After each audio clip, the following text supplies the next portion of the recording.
दोस्तों, इंजन के क्षेत्र में डीआरडीओ ने एक बड़ी कामयाबी हासिल की है। डीआरडीओ ने हाल ही में अपने मनिक इंजन का एक सफल परीक्षण किया था, लेकिन इस परीक्षण को जमीन और पानी के स्तर पर किया गया था। लेकिन अब इसका हवा में भी टेस्ट करने की तैयारी डीआरडीओ ने कर ली है। इसके अलावा दूसरी अपडेट भारत के पिनाका रॉकेट सिस्टम के एक बड़े ऑर्डर को लेकर सामने आ रही है। डिफेंस से जुड़ी ये दोनों खबर काफी ज्यादा इंटरेस्टिंग है, इसलिए वीडियो को अंत तक जरूर देखिएगा। तो चलिए शुरू करते हैं इस वीडियो को। पहली अपडेट की बात करें तो डीआरडीओ ने मनिक इंजन को डेवलप किया था। इस मनिक इंजन के दो तरह के टेस्ट हुए थे, जो जमीन और पानी के स्तर पर किए गए थे। लेकिन अब एयर लॉन्च की तैयारी हो रही है, जिससे लॉन्ग रेंज की मिसाइल में इसका इस्तेमाल हो सके और भारत की निर्भया मिसाइल में भी इसका यूज हो सके। निर्भया मिसाइल 1000 किलोमीटर की रेंज वाली मिसाइल है। इस मिसाइल के इंजन अभी रूस से लिए जाते हैं, लेकिन आगे चलकर इसमें इसी मनिक इंजन का यूज किया जाएगा। वहीं अगर मनिक इंजन की बात करें तो यह एक स्मॉल टर्बोफेन इंजन है, यानी इस इंजन से ज्यादा थ्रस्ट पैदा नहीं होते।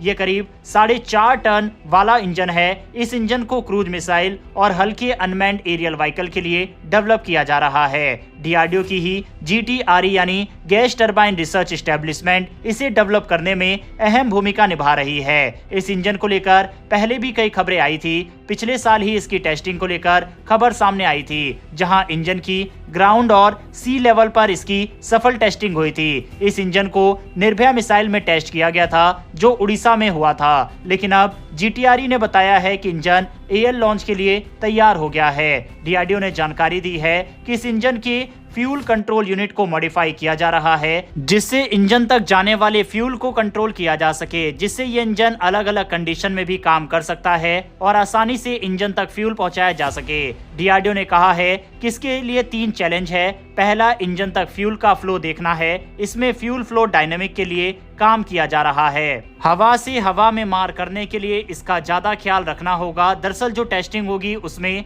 हवा में मिसाइल किसी फाइटर जेट से लॉन्च की जाएगी। इस दौरान फ्यूल का फ्लो फाइटर जेट के हिसाब से हो, ये जरूरी है। दूसरा चैलेंज है, हवा में एयरक्राफ्ट का एल्टीट्यूड चेंज होता है, उसका प्रेशर और टेम्परेचर चेंज होता रहता है। जैसे ही एल्टीट्यूड गिरता है तो प्रेशर बढ़ता है, वहीं एल्टीट्यूड बढ़ता है तो प्रेशर गिरता है। इन चेंज में मिसाइल फायर हो रही है, उसका ध्यान रखना जरूरी है। वहीं तीसरा चैलेंज है मल्टीपल टारगेट का भी ध्यान रखना। फाइटर जेट जो कि हवा में मूव हो रहा होता है, वो टारगेट पर जाकर लगे, ये ध्यान रखना है। इसके लिए मल्टीपल टारगेट लॉन्च होते हैं, ये भी टेस्टिंग का हिस्सा होंगे। इस इंजन का हवा में सफल टेस्ट हो जाना भारत के लिए एक बड़ी सफलता होगी। अभी तक रूस पर हम निर्भया मिसाइल के इंजन के लिए निर्भर थे। ब्रह्मोस एरोस्पेस कंपनी वहां से इंजन लेती है और सालाना 12 इंजन ऐसे लिए जाते हैं। लेकिन अगर भारत में ये इंजन बनने लगेंगे तो ये एक बड़ी उपलब्धि होगी। साथ ही अभी तक कुछ ही देशों के पास ऐसे इंजन है, तो भारत के लिए एक बड़ी कामयाबी है। बहरहाल बढ़ते हमारी दूसरी खबर की तरफ, और ये खबर पिनाका मिसाइल को लेकर आ रही है। दरअसल भारतीय आर्मी को ये मिसाइल सिस्टम काफी पसंद आ रहा है, इसीलिए अब इस मिसाइल सिस्टम के गोला बारूद के लिए 10,000 करोड़ रुपए से ज्यादा का ऑर्डर दिया जाएगा। इस बात की जानकारी खुद इंडियन आर्मी चीफ ने दी है। दरअसल सेना इस मिसाइल सिस्टम को अपने खेमे में शामिल करना चाहती है। इंडियन आर्मी जल्द ही पिनाका रॉकेट सिस्टम के लिए बड़ी मात्रा में गोला बारूद का ऑर्डर देने वाली है। इस सिस्टम के लिए आर्मी को गोला बारूद की जरूरत है, इसीलिए आर्मी 10,200 करोड़ रुपए का ऑर्डर देने वाली है। भारतीय सेना के प्रमुख जनरल उपेंद्र द्विवेदी ने इस बात की जानकारी दी। उन्होंने कहा कि पिनाका के लिए 2 अलग अलग वैरायटी के हिसाब से कॉन्ट्रैक्ट किए जाने हैं, जिनकी कुल लागत 10,200 करोड़ रुपए की होने वाली है और इसे 31 मार्च तक फाइनल कर लिया जाएगा। भारत का ये मिसाइल सिस्टम ऑलरेडी दुनिया के काफी सारे देशों को पसंद आ रहा है और अर्मीनिया ने तो भारत से इसकी डील भी साइन कर रखी है और भारत ने इसकी सप्लाई भी उसे की है। सेना प्रमुख ने जानकारी दी है कि इंडियन आर्मी में 10 पिनाका रेजिमेंट बनाई गई है। इनमें से 4 रेजिमेंट को तैनात भी किया जा चुका है, जिनमें से कुछ लॉन्चर चीन के साथ उत्तरी सीमाओं के साथ ऊंचाई वाले इलाकों में तैनात है। पिनाका दुनिया के सबसे बेहतरीन रॉकेट प्रणालियों में से एक है।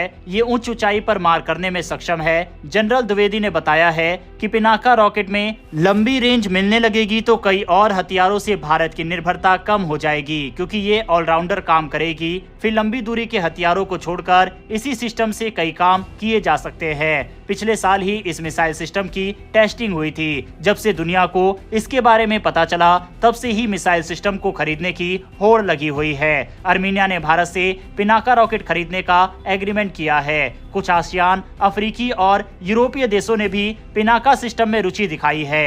वहीं डीआरडीओ भी पिनाका सिस्टम की धार को और भी ज्यादा तेज करने के लिए इसकी रेंज को और भी ज्यादा बढ़ाने की कोशिश कर रहा है, जिससे इसकी रेंज को 120 से और फिर 300 किलोमीटर तक बढ़ाया जा सके। लगातार इसको लेकर डीआरडीओ की तरफ से फिलहाल अपग्रेड किए जा रहे हैं। कई रिपोर्ट्स में दावा किया गया है कि भारत ने नए कॉन्ट्रैक्ट के लिए earth movers limited, Tata advance system और लार्सन एंड टूर्बो के साथ कॉन्ट्रैक्ट किए हैं। इनमें 114 लॉन्चर, 45 कमांड पोस्ट और 330 वाहन भी शामिल है। ये इलेक्ट्रॉनिक और मैकेनिकल रूप से बेहतर हथियार सिस्टम से लैस है, जो लंबी दूरी तक कई तरह के गोला बारूद दाग सकते हैं। और इन्हीं वाहन के लिए 10,200 करोड़ रुपए के ये एमुनेशन भारतीय सेना खरीदने जा रही है। बहरहाल दोस्तों, इस वीडियो में इतना ही। दोनों ही खबरों के ऊपर अपनी राय कमेंट बॉक्स में लिखकर बताइएगा। इन्फॉर्मेशन और वीडियो पसंद आई हो तो वीडियो को लाइक करके हमारी आने वाली डेली ऐसी वीडियो के लिए चैनल को सब्सक्राइब कर बेल नोटिफिकेशन को जरूर दबा लें। फिर मिलेंगे ऐसी एक नई वीडियो के साथ। धन्यवाद।